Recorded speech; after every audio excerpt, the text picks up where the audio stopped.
السلام علیکم ناظرین، آئیے میں آپ کو آیت الکرسی کی فضیلت سنواتا ہوں، لیکن آپ سے گزارش ہے کہ آپ مکمل یہ مفتی سلمان اظہری صاحب کی کلپ کو دیکھیں تاکہ آپ کو معلوم ہو جائے کہ آیت الکرسی کی فضیلت کیا ہے۔ یہ بھی ہے کہ اگر ہر فرض نماز کے بعد کسی کی عادت ہے تو آیت الکرسی پڑھ لیا کرتا ہے ہر فرض نماز کے بعد، تو فرمایا گیا کہ جب اس کی روح نکلنے کا وقت آئے گا، اس کی روح نکلنے کا وقت آئے گا تو ایسا ہوگا کہ اس کی روح ادھر نکالی جا رہی ہوگی، ایک قدم دنیا میں ہوگا، دوسرا قدم جنت میں ہوگا، اور اس کی روح قبض کرنے کے لیے بھی یہ حکم آیا کہ اتنی آسانی کے ساتھ اس کی روح نکالی جائے گی کہ اسے اندازہ بھی نہیں ہوگا، پتہ بھی نہ چلے گا۔ آیت الکرسی پڑھنے کی عادت ڈالو، حفاظت کے لیے بھی، اور جو اللہ رب العزت سے بے پناہ محبت کرنا چاہتا ہے، اپنے رب سے بے پناہ محبت کر کے قریب ہونا چاہتا ہے، اسے آیت الکرسی کا ورد ضروری ہے۔ وہ جس قدر آیت الکرسی پڑھے گا مولا تعالیٰ اتنا قریب اس بندے کو کرتا جائے گا۔ اور ایک بات یاد رکھ لیں، الحمدللہ بچپن سے ہمیں بھی عادت ہے، آیت الکرسی پڑھنے والے کی ایک اور فضیلت ہے کہ اسے پھر دوسری کرسی کی لالچ بھی نہیں آئے گی۔ ہاں، کرسی والوں کو میں کہتا ہوں آیت الکرسی پڑھا کرو تاکہ یہ نحوست دل سے نکل جائے، یہ کرسی وہ کرسی وہ کرسی یہ کرسی، کب تک کرسیوں کے پیچھے چلو گے؟ جس کے پاس آیت الکرسی ہو، جیسے دیکھو اجمیر کے خواجہ کی کرسی آج تک کوئی نہیں ہلاتا، کوئی نہیں ہلاتا، اور اس کرسی کے لیے کبھی الیکشن بھی نہیں ہوتا۔ ہماری بات ہمارے اور 100 نسلیں بھی آئیں گی، ہندوستان کا بادشاہ وہ نسلیں غریب نواز کو ہی سمجھا کریں گی، کیوں؟ وہ آیت الکرسی والے بادشاہ ہیں۔ لہذا ہے سنی مسلمانوں، آیت الکرسی کا ورد رکھو۔ یہ کرسیوں کی لالچیں بھی بہت خطرناک ہوتی ہیں، بسا اوقات انسان کو کافر بنا دیتی ہیں، بسا اوقات انسان کو گمراہ کر دیتی ہیں۔ ہم نے دیکھا ہے اولیاء اکرام کی تعلیم میں، اولیاء اکرام جب کسی کی تربیت کرتے ہیں نا تصوف میں، تو تربیت میں سب سے پہلے وہ 2 چیزوں کو مارتے ہیں۔ پہلی چیز یہ ہے کہ کھانے میں لالچی نہ ہو، بہت زیادہ کھانا بند کر دو۔ اگر کسی ولی کے دربار میں تربیت لینا ہے تو پہلی تربیت وہ یہ کرتے ہیں کھانے پر کنٹرول، اور دوسری تربیت کسی بھی مقام، مرتبے، منصب اور کرسی کی لالچ ہرگز نہیں۔ کوئی عمل اس لیے نہیں کرے گا کہ مجھے یہ مقام ملے، دنیاوی منصب ملے۔ اسی لیے میرے آقا صلی اللہ تعالیٰ علیہ وسلم نے بھی ارشاد فرمایا کہ دنیا طلب کرنے والا اگر علم دین بھی حاصل کرے گا تو ایسا ہی ہے جیسے خنزیر کے گلے میں موتیوں کا ہار ڈالا جا رہا ہے۔ حب جاہ، حب مال، حب مقام، حب منصب، یہ بری خصلتیں ہیں۔ اللہ ان تمام چیزوں سے ہمیں محفوظ رکھے۔ من رکع فرفع، حضور نے فرمایا جو جھک گیا اللہ اسے بلند کرتا ہے، اور جو اکڑ گیا اللہ اسے ہمیشہ ذلیل کرتا ہے۔ تو یہ کرسیاں ہی ہیں جو اکڑ پیدا کرتی ہیں۔ آیت الکرسی کا ورد ہمیشہ رکھو، بہت ساری چیزوں سے تمہیں محفوظ کر دے گی۔ آخری بات، اس میں تیسرے پارے کی ایک بہت ہی اہم چیز بیان ہوئی ہے، وہ کیا ہے؟ ابراہیم علیہ الصلوۃ والتسلیم نے ایک بار اللہ رب العزت کی بارگاہ میں سوال کیا، اے مولا مجھے دکھا تو مردوں کو زندہ کیسے کرتا ہے؟ اللہ نے پوچھا کہ اے ابراہیم کیا تجھے یقین نہیں ہے؟ کہا کیوں نہیں، یقین ہے مولا، لیکن آنکھوں سے دیکھنا چاہتا ہوں، لیطمئن قلبی، تاکہ میرے دل کو اطمینان ہو جائے۔ سنو، اللہ مردوں کو زندہ کرتا ہے یا نہیں کرتا؟ رب تبارک و تعالیٰ قادر مطلق ہے، سب بکھر جانے کے بعد بھی وہ دوبارہ زندہ کرے گا۔ ہاں، کئی واقعات ہیں۔ حضرت عزیر علیہ السلام کا واقعہ بھی آج ہم نے تلاوت کیا۔ ایک نبی تھے اللہ کے، 33 سال کی عمر تھی، وہ اپنے خچر پر جا رہے تھے، ایک بستی کو دیکھا اجڑی ہوئی تھی، اجڑی ہوئی۔ انہوں نے یہ پوچھا اللہ کی بارگاہ میں کہ مولا یہ سب پوری بستی اجڑ گئی، یہاں نہ سبزے اگتے ہیں، نہ درخت، نہ پودے، کچھ نہیں، کیا پھر اس بستی کو تو دوبارہ زندہ کرے گا؟ تو حضرت عزیر علیہ السلام کو اسی وقت نیند لگ گئی، سو گئے، اور سوئے تو 100 سال کے لیے سو گئے، 100 سال کے لیے وہی سو گئے۔ اور جس خچر پر آئے تھے، جو کھانا لے کر کے آئے تھے، اس کو بھی نیند لگ گئی۔ نیند کیا ہے؟ موت کی بہن ہے، اللہ نے سلا دیا۔ 100 سال کے بعد اٹھایا اللہ نے، پوچھا عزیر سے کتنے دن یہاں ٹھہرے رہے؟ کہا میں تو صبح آیا تھا، دوپہر ہو رہی ہے۔ اللہ نے فرمایا ذرا اپنے خچر کو دیکھو، تمہارے کھانے کو دیکھو، تم 100 سال یہاں ٹھہرے ہو۔ حضرت عزیر جب اٹھے اور گئے تو ان کی عمر تو 33 تھی، ان کی عمر تو 33 سال ہی تھی۔ مولا 100 سال سلایا، اس کے بعد بھی جوان ہی اٹھایا۔ جب اپنی آبادی میں آئے تو ان کے زمانے کے بچے بھی بوڑھے ہو چکے تھے، خود ان کی اولاد جو ان کے بیٹے تھے وہ ان سے بھی بڑے ہو چکے تھے، 118 سال، 115 سال، 110 سال کی ان کی عمریں ہیں، اور حضرت عزیر کی عمر تو 33 سال ہے۔ حضرت عزیر آئے اور کہا میں عزیر ہوں، اللہ کا نبی۔ لوگوں نے انکار کر دیا کہ وہ 100 سال پہلے جا چکے، تم کہاں سے آئے ابھی؟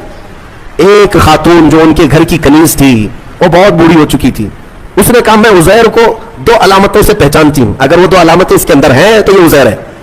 وہ آئی، کہا ایک تو یہ ہے کہ پورے زمانے میں